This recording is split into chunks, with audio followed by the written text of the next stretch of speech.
ஒரு சிறிய ஜெபத்தை செய்து நாம் செய்திக்குள்ளே செல்வோம்.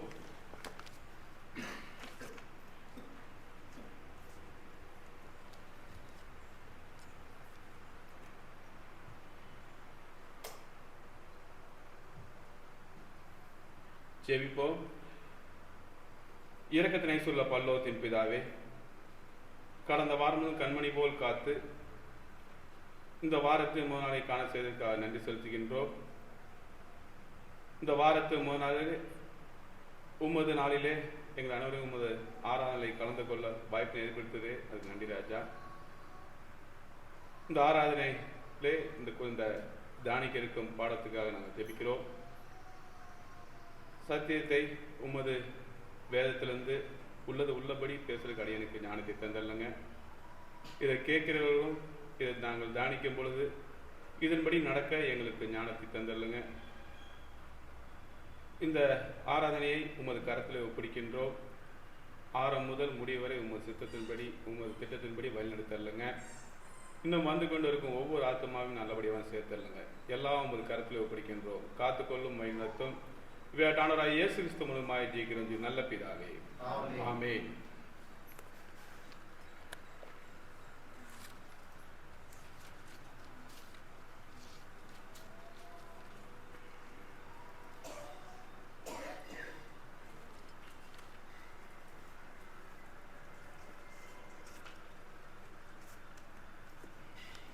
கிறிஸ்துவுக்குள் மிகவும் பிரியமான சகோதரர்களே சகோதரிகளே, உனக்கு சேஸ் நாமத்தினாலே வாழ்க்கையை தெரிந்து கொள்கின்றேன். இன்று நாம் தியானிக்க இருக்க பகுதியானது சரீரம் என்ற தற்காலிக வீடு. நாம் வேதத்திலிருந்து நிறைய பகுதிகளை தியானித்து வருகின்றோம். ஒரு கிறிஸ்தவர்களுடைய பந்தயம் என்பது நம்முடைய நித்திய ஜீவத்தை அடைவது, அதான் நம்மளுடைய இலக்காக இருக்க வேண்டும். பெரும்பாலானோர் நமது வாழ்க்கை எதற்காக நம்ம அந்த வாழ்க்கையின் நிலைப்பாடுகள் என்ன, எப்படிப்பட்டதை புரிந்து கொள்ள வேண்டும். அது புரிந்து கொள்ள முடியாமல் போனால் கர்த்தருடைய சித்தம் என்னவென்று அது தெரியாமையே போயிடும். அந்த சூழ்நிலை என்ன, அந்த சூழ்நிலைக்கு தகுந்த மாதிரி நாம் நடந்து கொள்ள வேண்டும். நாம் எதுக்காக படைக்கப்பட்டுள்ளோம், நம்ம இந்த கிறிஸ்தவராய் நாம் எதற்காக படைக்கப்பட்டுள்ளோம், நம்முடைய இலக்கு என்ன, நம்முடைய வாழ்க்கை எப்படி இருக்க வேண்டும், இதெல்லாம் நம்ம இந்த பகுதியில் தியானிக்க இருக்கின்றோம். ஒரு எடுத்துக்காட்டுக்கு, ஒரு வாடகை வீடு வசிக்கிறோம்னா பெரும்பாலும் நம்ம வாடகை வீட்டில் இருப்போம், போகியத்தில் இருப்போம். அந்த வாடகை வீட்டில் இருக்கும் பொழுது அந்த வீட்டை பற்றி நாம் ஒரு ரேஷன் கார்டில் பதிவு பண்ணியிருப்போம், ஆதார் கார்டில் பதிவு பண்ணியிருப்போம், ஓட்டர் ஐடியில் பதிவு பண்ணியிருப்போம். இது நம்ம வீடு அப்படின்னு நாம் நினச்சிட்டு இருப்போம். ஆனால் என்றைக்கு இருந்தாலும் அந்த வீட்டை விட்டு வாடகை வீடுங்கிறதுனால போகியத்து இருந்தாலும் என்றைக்குன்னா அந்த வீட்டை நம்ம காலி பண்ணி தான் ஆகணும். எத்தனை வீடு மாறினாலும் சரி, எத்தனை வீடு மாறினாலும் இதுதான் தீர்வு, அது நிரந்தரம் அல்ல. அப்போ வாடகை வீட்டில் இருக்கும்போது நம்மளோட சிந்தனை எப்படின்னா இருக்கும், சீக்கிரம் ஒரு சொந்த வீடு வாங்கிடலாம் அப்படின்னு ஒரு திட்டமிடுவோம். திட்டமிடுவது இல்லாமல் அந்த திட்டம் எப்படி, ஒரு சேமிப்பில் ஆரம்பிப்போம், கடுமையாக உழைப்போம், நேரம் பார்க்காம உழைப்போம். அப்படிலாம் திட்டமிட்டு நாம் ஒரு வீடு கட்டுவதற்கு நம்ம பிரயாசப்படுவோம். அப்போது இது உலக பிரகாரமான ஒரு பேராசை இல்லாமல் தேவனுடைய சித்தமாக இருந்தால், அவருடைய திட்டமாக இருந்தால் கையின் பிரயாசத்தை நாம் ஆசீர்வாதமாய் பெறுவோம், நன்மையை பெறுவோம். இது சொந்த வீடு கட்டுறதுனால நம்ம அதை திட்டமிட்டு அதை நம்ம அதை எக்ஸிக்யூட் பண்ணணும். அப்போது ஒரு சொந்த வீடு வாங்குவதற்கு நம்ம நிறைய மெனக்கிட வேண்டியது இருக்குது. நம்ம ரெகுலர் கமிட்மெண்ட்ஸ் நிறையா பிளான் பண்ணி அப்போ அது சொந்த வீடுக்கு நம்ம கட்டுறதுக்கு போகும். நிறைய உலகப்படான ஆசைகள், நிறைய கமிட்மெண்ட் இருந்தாலும் அதை தள்ளி வச்சுட்டு நம்மளோட இலக்கு வந்து ஒரு சொந்த வீடு கட்டுறது தான் இருக்கும். ஆனால் இந்த நம்ம இன்னைக்கு வாஸ்த பகுதி பார்த்தீங்கன்னா 5ஆம் அதிகாரம் 1வது வசனத்தை வாசிங்க.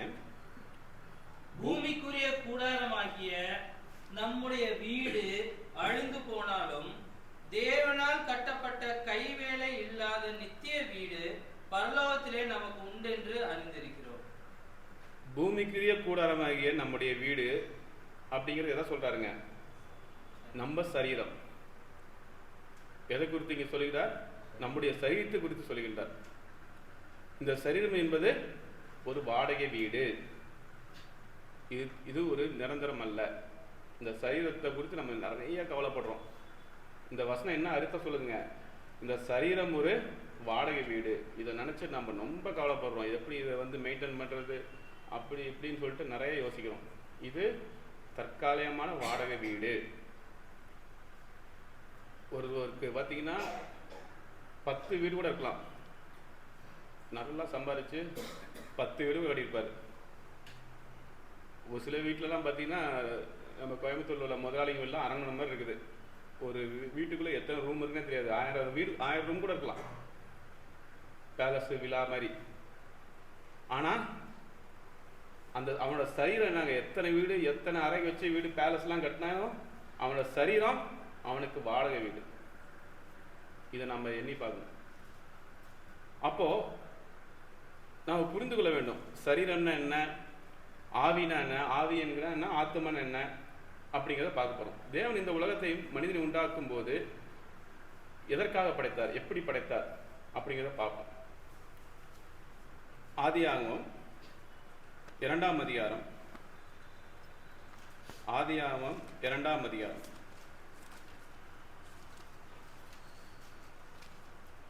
வசனம் 7.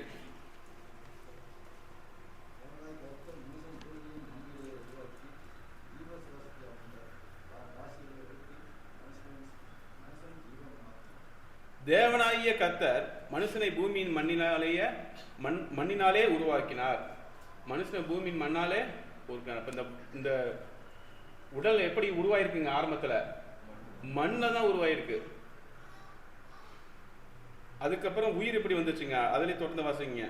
ஜீவ சுவாசத்தை அவன் நாசியிலே ஊதினார், மனுஷன் ஜீவாத்மானான். அப்ப தேவன் வந்து நாசியிலே ஊதினபடியா அவன் ஜீவன் ஆத்மா. அப்போ நம்மளோட உடல் வந்து வெறும் மண்ணு, உயிர் வந்து நாசினால் ஊதப்பட்டது. அப்போ நீங்க இந்த ஆவினா என்ன, சரீரம்னா என்ன அப்படிங்கிறத நம்ம பிரிச்சு பார்க்கணும். உள்ளான மனிதன், வெளியான மனிதன். எடுங்க சகேரியா 12ஆம் அதிகாரம்.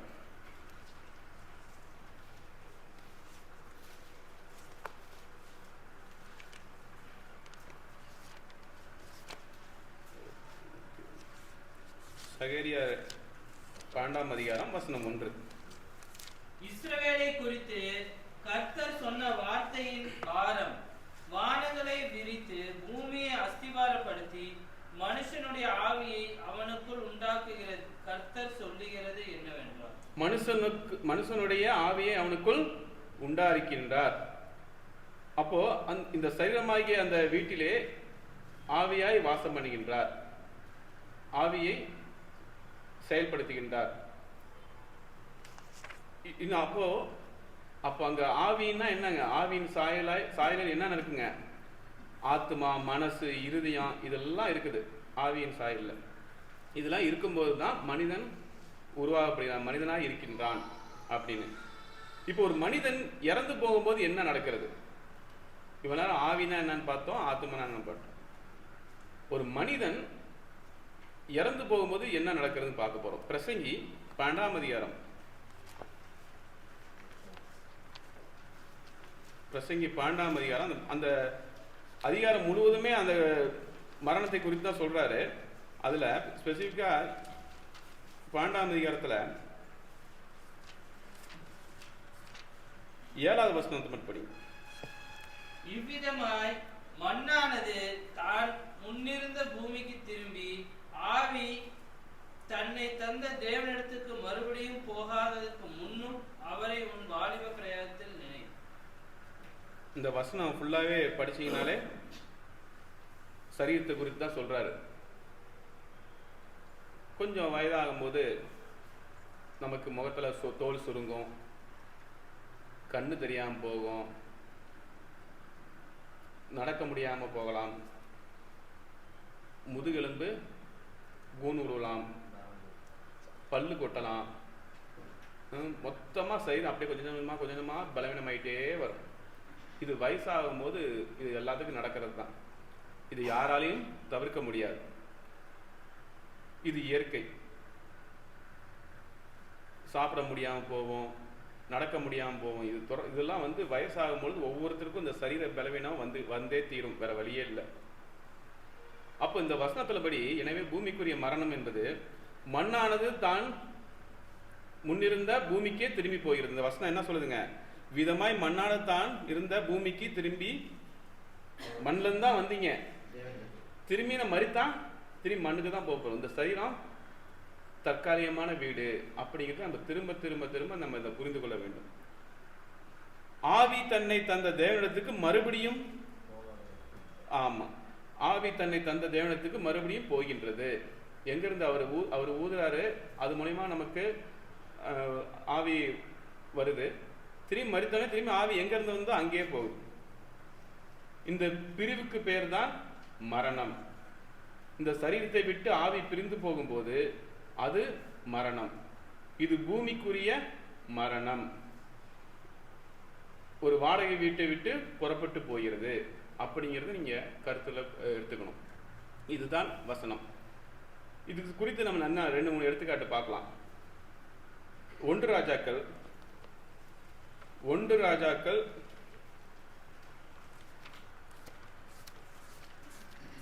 17ஆம் அதிகாரம்.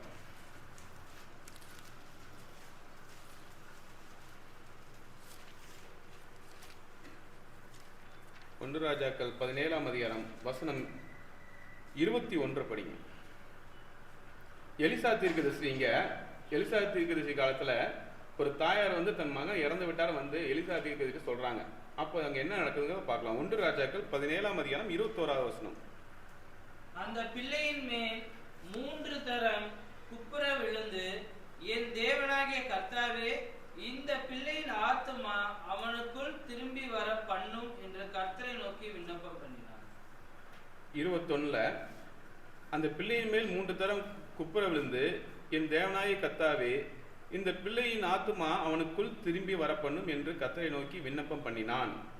இங்க எலிசா தீர்க்கதரிசி அவன் இறந்துட்டான். அப்ப என்னங்க, ஆவி பிரிந்து போயிருச்சு, மறித்திட்டான். அவனுக்கு இப்ப இந்த போன உயிர் வரணும்னு ஜெபிக்கிறார். ஜெபம் முடிந்த பிறகு 22வது வசனத்துல படிங்க.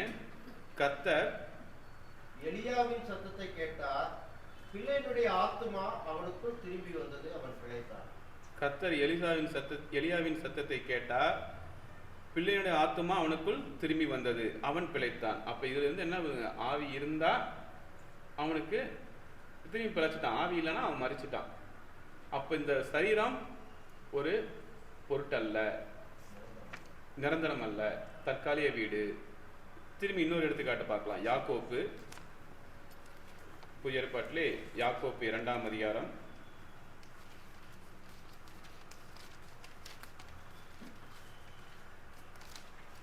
யாக்கோப்பு 2ஆம் அதிகாரம் வசனம் 26. அப்படியே ஆவி இல்லாத சரீரம் செத்ததாய் இருக்கிறது போல கிரியில் இல்லாத விசுவாசமும் செத்ததாய் இருக்கு. அப்போ ஆவி இல்ல சரீரம் என்னங்க, செத்து போச்சு, அவ்வளவுதான். எத்தனையோ பேர் இறந்த பிறகு அதை என்னமோ கெமிக்கல் போட்டு அதை பதப்படுத்தி வைக்கிறாங்க. அது ஒரு அற்பமான காரியம். அந்த எகிப்து பிரமிலாம் என்ன அதை வச்சுட்டு போயிருக்காங்க. அது அவர் இறந்தாலும் அவரோட உடல் வந்து கெடாமல் இருக்கணும் அப்படின்ட்டு. அது ஒரு புரோஜனமும் கிடையாது. அதை பதப்படுத்தி வச்சது இல்லாமல் அதை தொழுகை வேறு நடத்துகிறாங்க, அதை வந்து வணங்குறாங்க. ஒரு ஆத்மா ஒருத்தர் இறந்துட்டாரு அப்படின்னா அவ்வளோதான், முடிஞ்சு போச்சு. அந்த ஆத்மாவை குறித்து நாம் கவலைப்படக்கூடாது. மண்ணுக்கு தான் சரீரம் மண்ணுக்கு தான் போகுது. ஆவி இருக்கிறபடினாலே இந்த சரீரம் உயிரோடு இருந்தா, அது ஆவி இருந்தாதான் அந்த சரீரம் உயிரோடு இருக்கிறது அர்த்தம். இதுதான் சத்தியம். தற்காலிகமாக இருக்கின்றது. அப்போ நாம எதுவும் சொல்லக்கூடாது, இது என்னோட சரீரம், இது என்னோட உடம்பு, நான் என்னோட இஷ்டத்துக்கு செய்வேன், என் விருப்பத்துக்கு தான் செய்வேன் அப்படி நாம சொல்ல முடியாது. இந்த வாழ்கின்ற வாழ்க்கை தற்காலிகமானது. ஒரு வாடகை வீடு போலது. தேவன் குறித்த நாள் வரைக்கும் நாம் இந்த வீட்டிலே இந்த உடலிலே நாம் தற்காலிகமாக வாழ வேண்டும், தேவன் குறித்த நாள் வரைக்கும். அப்போ ஒரு வாடகை வீட்டில் இருக்கும் பொழுது ஒரு ஹவுஸ் ஓனர் திடீர்னு வராரு. வந்துட்டு வீட்டை எப்படி வச்சிருக்கீங்க, எப்படி மெயின்டைன் பண்ணுறீங்க, செவுத்தெல்லாம் கிறுக்கி வச்சுருக்கீங்களா, குப்பையாக வச்சுருக்கீங்களா, ஒழுங்காக சுத்தம் பண்ணுறீங்களா, ரெகுலராக வாடகை கரெக்டாக தரீங்களா, இதில் இந்த நான் சொன்ன லிஸ்ட்டு படி ஏதாச்சும் ஒன்று நீங்கள் தவறும் பட்சத்தில் என்ன பண்ணுவார் ஹவுஸ் ஓனர், நீங்கள் வீட்டை காலி பண்ணிடுங்க அப்படின்பார். அப்போது இது நிரந்தரம் அல்ல. அப்போ ஒரு சரீரம் என்னும் இந்த வாடகை வீட்டிலே வாழும்போது இந்த சரீரத்தை மிக கவனமாக பாதுகாக்க வேண்டும். ஒரு வாடகை வீட்டை நம்ம எவ்வளோ சுத்தமாக வச்சுக்கிட்டோமோ ஹவுஸ் ஓனர் நம்மளை இருக்க விடுவார். வீட்டை நம்ம ரொம்ப மோசமாக வச்சுருந்தோம் அப்படின்னா எந்த ஹவுஸ் ஓனர்னாலும் என்ன பண்ணுவாங்க, தயவுசெய்து கிளம்பிடுங்க அப்படின்பாங்க. அப்போ பூமிக்குரிய பிரகாரம் நம்ம எப்படி நம்ம இந்த உடலை பாதுகாப்பாக வச்சுக்கணுங்க, நேரத்துக்கு உணவு எடுத்துக்கணும். அது இந்த அது அவசியம், என்ன சொல்றது, ரொம்ப அவசியம். நேரத்துக்கு உணவு எடுத்துக்கொள்ள வேண்டும். அதுவும் ஞானமாய், அதாவது இந்த சரீரம் முக்கியம் இல்லை தான், ஆனால் இந்த கடவுளால் கொடுக்கப்பட்ட இந்த சரீரம், தற்காலிக சரீரத்தை இது நாம தான் பாதுகாப்புடன் பராமரிக்கணும். அப்போ நேரத்துக்கு உணவு எடுத்துக்கொள்ள வேண்டும். அப்போ இந்த ஜீவன் ஆத்மாவை சரியாக பார்த்துக்கொள்ள வேண்டும், ஞானமாய் பார்த்துக்கொள்ள வேண்டும். ஆனால் பெரும்பாலும் என்ன பண்றாங்கன்னா, ஏஜ் ஆயிடுச்சுப்பா அவ்வளோதான், டாக்டர் மருந்து மாத்திரை எடுக்க சொல்லிட்டாரு அப்படின்னு சொல்லிட்டு மருந்து மாத்திரையை எடுத்துக்குவாங்களே தவிர அந்த மருந்து மாத்திரைக்கு ஏற்ற உணவு எடுத்துக்கிறதே கிடையாது பெரும்பாலான. நீங்க உணவு எடுத்துக்கொண்டாதான் அந்த மாத்திரை மருந்து வேலை செய்யும். உணவே எடுத்துக்காம நேரத்துக்கு மாத்திரை மட்டும் போட்டால் வயிறு புண்ணு தான் ஆகும். அது பெரும்பாலும் நேரத்துக்கு சாப்பிடணும். நான் பெரும்பாலும் அலுவலகம் விட்டு வெளியே கிளம்பும் போது 8-8:30 ஆயிடுது டெய்லியும். நான் அதான் சொல்லுவேன், நீங்கள் வீட்டில் எனக்காக காத்துட்டு இருக்க வேண்டாம், குழந்தைங்கள்லாம் சீக்கிரம் சாப்பிட வச்சு தூங்க வைங்க அப்படின்ட்டு. இந்த வாரம் கொஞ்சம் உடம்பு முடியாமல் இருந்தது, டாக்டர் போனோம்னா அவர் முதல் கேட்குறது என்ன கேட்குறாங்கன்னா, நீங்கள் நேரத்துக்கு சாப்பிட்றீங்களா, ஒரு சின்ன பிரச்சனை தான் உடலில், ஆனால் நேரத்துக்கு சாப்பிட்றீங்களா, இதுதான் கேட்குறாங்க. அப்போ பெரியவர்கள் அநேகர் உடல்நலம் பலவீனமாக இருப்பீங்க, ஆனால் நீங்கள் நம்ம தற்காலிகமான சரீரத்துக்கு நாம தான் பொறுப்பு. அப்போ அதை எப்படி கவனமாக பார்த்துக்கோங்க, நேரத்துக்கு சாப்பிடணும், நேரத்துக்கு தூங்கணும். அது பெரும்பாலும் பண்ணுறதில்ல. அது வாலிப பிள்ளைகள் அதிகமாக என்ன பண்ணுறீங்க, மொபைலை யூஸ் பண்ணுறீங்க, தூங்குறது இல்லை நேரத்துக்கு, விடிய மொபைல் பார்க்குறாங்க, விடிகால தான் தூங்குறாங்க. இப்படி இருந்தால் என்ன ஆகுங்க, மன அழுத்தம் அதிகமாகும். அப்போது நம்ம சரீரத்தை கவனமாக பார்த்துக்கணும். நாங்கள் சின்ன விஷயம் இதெல்லாம், நேரத்துக்கு சாப்பிடணும், நேரத்துக்கு தூங்கணும், நம்மளோட சரீரத்துக்கு நாம தான் பொறுப்பு, நாம தான் கவனமாக பார்த்துக்கணும். இது ஆவிக்குரிய பிரகாரம் வசனத்தபடி கனமாய் வாழ வேண்டும். 1 தெசலோனிக்கேயர்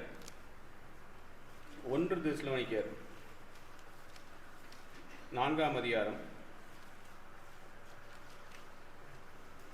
1 தெசலோனிக்கேயர் 4ஆம் அதிகாரம் வசனம் 5 வாசிக்கும்போது, உங்களில் அவனவன் தன் சரீர பாண்டத்தை பரிசுத்தமாயும் கனமாயும் ஆண்டு கொள்ளும்படி அறிந்து. 1 தெசலோனிக்கேயர் 4ஆம் அதிகாரம் வசனம் 5, உங்களில் அவனவன் தன் சரீர பாண்டத்தை பரிசுத்தமாயும் கனமாயும் ஆண்டு கொள்ளபடி அறிந்து. சரீரத்தையும் பரிசுத்தமாக வச்சுக்கணும், கனமாயும் வச்சுக்கணும், ஆண்டு கொள்ள வேண்டும் அப்படிங்கிறார். அப்போ இந்த உடல் முக்கியம் இல்லை, ஆனால் இருக்கிற வரைக்கும் அது கிறிஸ்தவ வாழ்க்கையிலே இந்த உடலை நம்ம எவ்வளவு கவனமாய் பார்த்துக்கொள்ள வேண்டும். விசுவாசமா இருக்க பிரதர் அப்படின்னு சொன்னா மட்டும் பத்தாது. தேவன் கொடுத்த இந்த சரீரத்தை நம்ம எவ்வளவு கவனமாய் பார்த்துக்கொள்ள வேண்டும். நேரத்துக்கு உணவு எடுக்கணும், நேரத்துக்கு தூங்கணும்.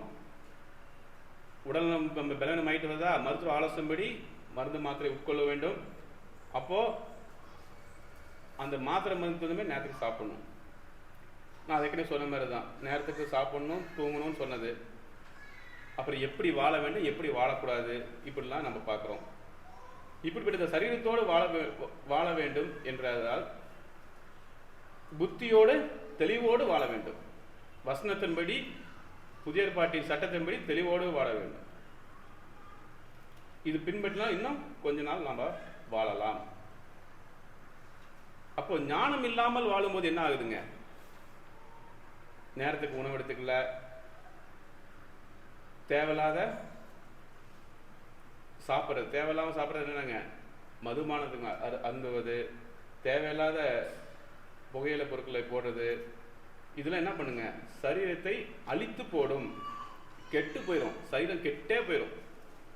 நீங்க யார் பேச்சும் கேட்க மாட்டேன், நான் தண்ணி அடிக்கிறத அடிச்சு தான் இருப்பேன், புகையில படுறது போட்டு தான் இருப்பேன், நீ என்ன வேணா சத்தியத்தை சொல்லுப்பா, எங்களுக்கெல்லாம் ரத்தத்திலே ஊர்னது, அதெல்லாம் விட முடியாது அப்படின்னு யாராச்சும் இருந்தீங்கனால் அதை அடியோட மதிச்சிருங்க. நீங்க உங்களை ஏமாத்திக்கிறீங்க. சரீரம் அழிந்து போகும், கெட்டு போயிடும். அதுவும் புகை பிடிக்கிறவங்களுக்கு பார்த்தீங்கன்னா சீக்கிரம் கொஞ்சமா சரீரம் அப்படியே அழிஞ்சுக்கிட்டே வருமா. எந்த மாதிரி ஒரு கெட்ட பழக்கம் இருந்தாலும் உடல் பலவீனம் அடைஞ்சிக்கிட்டே தான் வரும். ஆனால் பெரும்பாலும் என்ன பண்ணாங்க, அது என்னங்க அஃபெக்ட் ஆக போகுது, அதெல்லாம் ஒன்றும் பாதிக்காதுங்க அப்படின்னு ஒரு அசால்ட்டு, வீட்டிலேயே இடம் கொடுக்குறாங்க. இங்கே மறைக்கலாம், வீட்டிலேயே இடம் கொடுக்குறாங்க. வீட்டில் அவங்க ஸ்ட்ரிக்டாக இருக்கணும். தன்னோட பையன், தன்னுடைய பொண்ணு எங்கே போகிறாங்க வராங்க, அது பெரிய பெற்றோரோட பொறுப்பு. தன்னோட கணவர், தன்னோட மனைவி எங்கே போகிறாங்க வராங்க, அது துணைவியாரோட பொறுப்பு. எங்கே போகிறோம் வரோம் அப்படிங்கிறத சொல்லிட்டு போகணும். அது பெரும்பாலும் நடக்கிறது இல்லை. அப்போ என்ன வேணால் சாப்பிடலாம், என்ன வேணால் குடிக்கலாம், என்ன வேணால் பண்ணலாம் அப்படி இருக்கக்கூடாது. அப்போ ஒவ்வொரு பாகமாக அழிஞ்சு வந்துடும். வாழ்க்கை கொஞ்ச நாள் தாங்க, நல்லா என்ஜாய் பண்ணிட்டு போங்க அப்படிம்பாங்க பெரும்பாலும். அது ஒரு தவறான ஒரு எடுத்துக்காட்டு.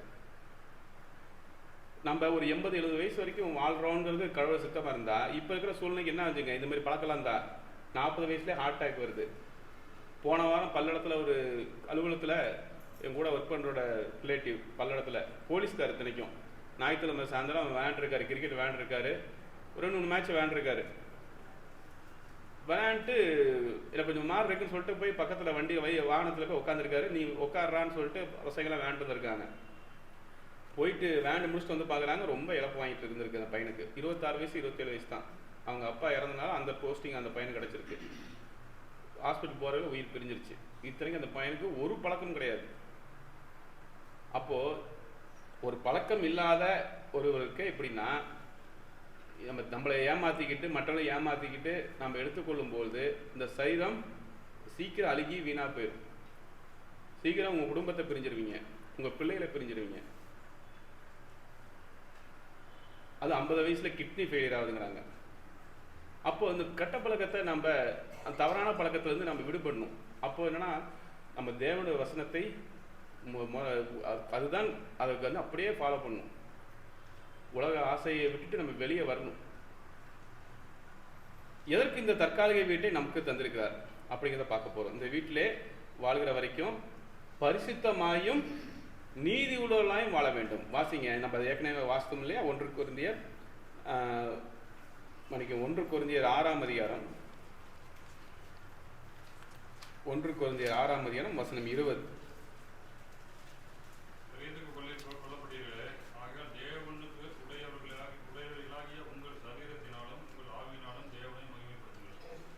கிரயத்துக்கு கொல்லப்பட்டீர்களே அப்படின்னாங்க, இயேசு கிறிஸ்து ரத்தத்தினால் மீட்டு கொல்லப்பட்டவர்களே, விலை கொடுத்து வாங்கப்பட்டவர்களே அப்படின்னு அர்த்தம். அப்போ உங்க சரீரத்தினாலும் ஆவியினாலும் தேவனை மகிமைப்படுத்துங்கள். இந்த வாடகை வீட்டிலே நாம் வாழ்ந்த வாழ்க்கை வச்சுதான் நியாய தீர்ப்பு உண்டு நமக்கு. இதை வைத்து தான் மதிப்பீடு நமக்கு பண்ணுவாங்க. இறந்த பிறகு ஐயா எனக்கு வாய்ப்பு தாங்கன்னா கிடைக்கவே கிடைக்காது. நோ செகண்ட் சான்ஸ், ரெண்டாவது வாய்ப்பு கிடையவே கிடையாது. அப்போ ஒரு பிரயோஜனம் கிடையாது. நம்ம இந்த வாழுகிற இந்த வாழ்க்கை தேவனுக்கு பிரியமாய் புதிய ஏற்பாட்டின் சட்டத்தின்படி நாம் மிக கவனமாய் வாழ வேண்டும். நம்மளையும் ஏமாத்திக்கிட்டு வீட்டையும் ஏமாத்திக்கிட்டு சொசைட்டி சமுதாயத்தை ஏமாத்திக்கிட்டு நான் இப்படி தான் இருப்பேன்னா நீங்கள் சீக்கிரம் போக போறீங்கன்னு அர்த்தம். நம்ம இன்னைக்கு வாசித்த வசனத்தில் 2 கொரிந்தியர் 5ஆம் அதிகாரத்தில்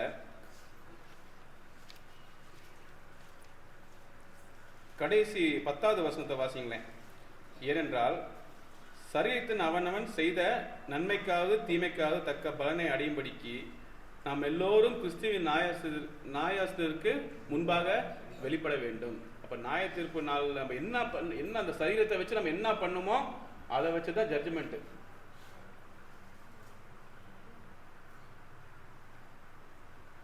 அப்போ இருக்கிற வரைக்கும் பரிசுத்த உள்ளவர்களாய் நீதி உள்ளவர்களாய் வாழ வேண்டும். அடுத்தபடியாக மத்தேயு 16ஆம் அதிகாரம்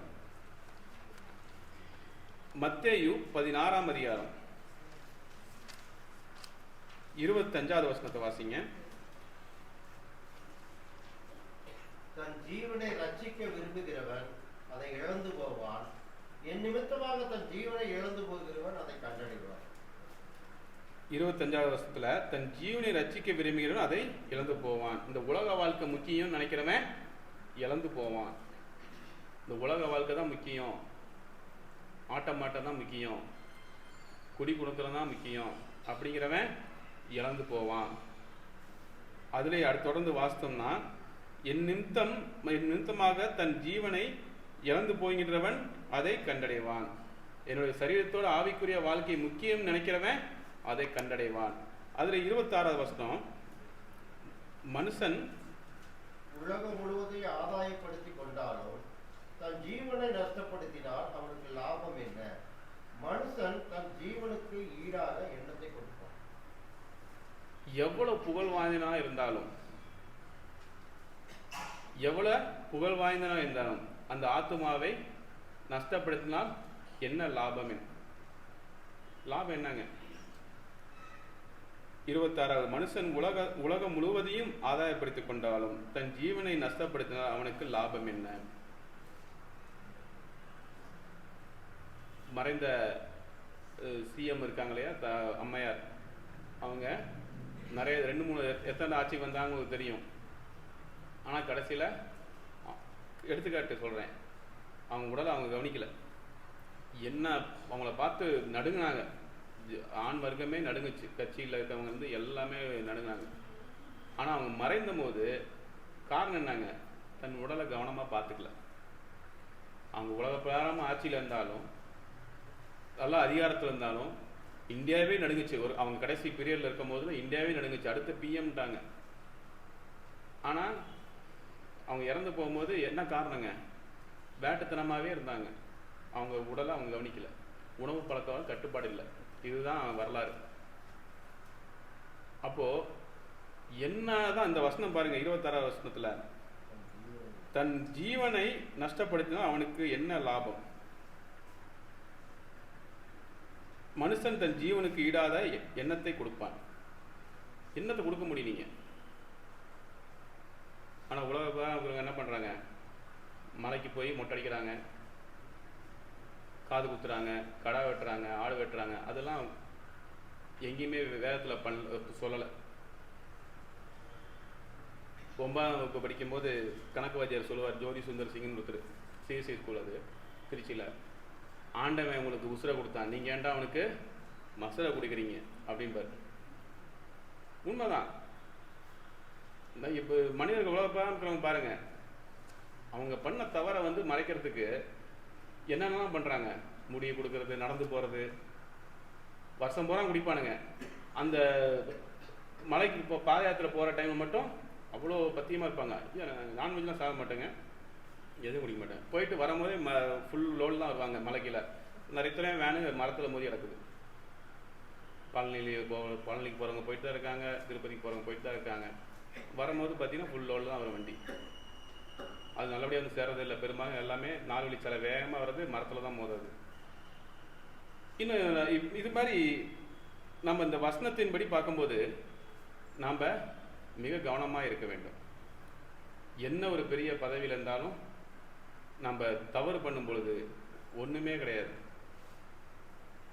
அப்போ ஒரு வாடகை வீட்டில் இருக்கும்போது நம்ம என்ன நினைப்போம், ஒரு சிறிய சொந்த வீடாவது வாங்கிடலாம் அப்படின்னு நினைப்போம். அதுவும் அந்த சொந்த வீடு வாங்கிறது கூட முக்கியம் இல்லை. ஆனால் சரீரம் என்கின்ற வாடகை வீட்டில் இருக்கிறபோது சொந்த வீட்டுக்கு போகணும்னு அப்படின்னு நம்ம ஆசைப்படணும். அப்போ நம்ம சரீரத்தை விட்டு இந்த ஆவி பிரிந்தால் நம்மள ஆத்துமா எங்கே போகணுங்க? தேவனிடத்துக்கு போகணும். நித்திய ஜீவனுக்கு நம்ம என்னவோ அதை கண்டடையணும். உலகப்பிரகாரமான இந்த வாடகை வீட்டிலேருந்து நம்ம சொந்த வீட்டுக்கு போகிறதுங்கிறது நியாயமான விஷயம் அப்படிங்கிறதுங்கிறதோட, அதுக்கு ஆசைப்படுறதோட நம்ம ஆவிக்குரிய வாழ்க்கையிலே நாம் எங்கே போகணும், எங்கே ஆசைப்படணுங்க? தேவனிடத்தில் போகிறதுக்கு ஆசைப்படணும். பூமிக்குரிய வீட்டுக்கு நாம் தரும் முக்கியத்தை ஆவிக்குரிய வீட்டுக்கு தருவதில்லை. பூமிக்குரிய வீடு கூட கட்டிடலாம், ஆனால் அது பிளான் பண்ணி லோன் வாங்கி கடினமாக உழைச்சி கட்டிடலாம். ஆனால் அது நம்ம ஞானமே திட்டமிட்டு கட்டிடலாம். ஆனால் பூமிக்குரிய பாடம் என்னங்க? ஆனால் பூமியும் அதன் உள்ள கிரியைகளும் அழிந்து போகும் வசனம் இருக்கு இல்லையா?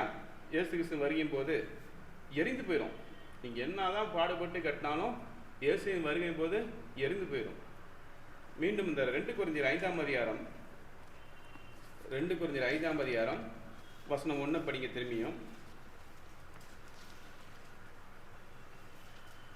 பூமிக்குரிய கூடாரமாகிய நம்முடைய வீடு அழிந்து போனாலும் தேவனால் கட்டப்பட்ட கைவேலை இல்லாத நித்திய வீடு பரலோகத்திலே நமக்கு உண்டென்று அறிந்திருக்கின்றோம். நித்திய வீடு எங்க இருக்குங்க? பரலோகத்தில் இருக்கிறது. அப்ப எப்படி தம்பி, எப்படி பிரதர்? வீடு மார்பிள் போட்டிருக்குமா, டைல்ஸ் போட்டிருக்குமா, கிழக்க வச்சு பார்த்துருக்கா, மேற்க வச்சு பார்த்துருக்கா, அப்படின்னு எந்த திசையில வாசல் இருக்குது, அது எந்த டைப், அப்பார்ட்மெண்ட் டைப்பா, வில்லா டைப்பா, இப்படிலாம் கேள்வி கேட்டாதீங்க. நமக்கு நித்திய வீடு பரலோகத்துல இருக்குது. அது அழியாத வீடு, நிலையான வீடு, தேவனால் கட்டப்பட்ட வீடு. பெரிய பெரிய ரியல் எஸ்டேட்டு கம்பெனிலாம் பார்த்தீங்கன்னா பயங்கரமாக ப்ரொமோஷன் தருவாங்க. இந்த கம்பியால் கட்டப்பட்டது, இந்த கல்லால், அந்த மலையிலேருந்து கல் வாங்கிட்டு வந்தோம், பயங்கரமாக வீடு வேணும்னா விளம்பரம்லாம் பார்த்துருப்பீங்க. ஆனால் புதிய ஏற்பாட்டு சட்டத்தின்படி நம்ம போக வேண்டிய வீடு எதுங்க? நித்திய ஜீவன். அப்போ இந்த வீட்டுக்கு நீங்க போகணும்னா நீங்க ரெஜிஸ்ட்ரேஷன் பண்ண தேவையில்ல, இஎம்ஐ கட்ட தேவையில்ல. யாராச்சும் பணம் கேட்குறாங்க, உங்களுக்கு நீங்கள் மோட்சம் போகணுமா, இவ்வளோ டெபாசிட் பண்ணுங்க அப்படின்னா நீங்கள் ஏமாந்துடுவீங்க. ஏமாத்துறாங்கன்னு அர்த்தம். நீங்கள் போகணுன்னா யாரோட ரெக்கமெண்டேஷன் தேவையில்லை, நீங்கள் தான் பொறுப்பு அதுக்கு. அப்போது புதிய ஏற்பாட்டின் சட்டத்தின்படி நம்ம வாழ்ந்தோம் என்றால், அப்போஸ்தலரின் உபதேசத்தின்படி வாழ்ந்தோம் என்றால் இந்த வீடு நமக்கு கிடைக்கும். நிச்சயமாய் அந்த வீட்டிற்கு போவோம் என்று நம்ப வேண்டும். வாசிங்க பிலிப்பியர் 3ஆம் அதிகாரம்.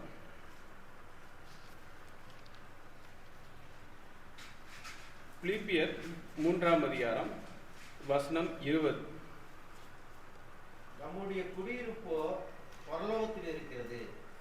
அங்கே இருந்து கர்த்தராகிய இயேசு கிறிஸ்து என்னும் இரட்சகர் வர எதிர்பார்த்து கொண்டிருக்கிறோம். நம்முடைய குடியிருப்போ பரலோகத்தில் இருக்கின்றது. அப்போ இவெல்லாம் என்ன கற்றுக்கிட்டோங்க? இந்த சரீரம் என்பது, சரீர வீடு என்பது எப்படிப்பட்டது, இந்த சரீரமாய வீடு எப்படிப்பட்டதுங்க பார்த்தோம். சரீரத்துக்கு ஆவிக்கும் உள்ள வித்தியாசத்தை படித்தோம். இரண்டும் சேர்ந்தாதான் மனிதன் ஆகிறான், உயிரோடு வாழ்கின்றான். மரிக்கும் போது அந்த வாடகை வீட்டை விட்டு பிரிந்து போகின்றான். ஒருவேளை அந்த ஆவி சட்டத்துக்கு கீழ்ப்படிந்தவனா இருந்தால் பரலோகத்துக்கு போவாரு, கீழ்ப்படியாம இருந்தால் வேதனை உள்ள இடத்துக்கு இருப்பாரு.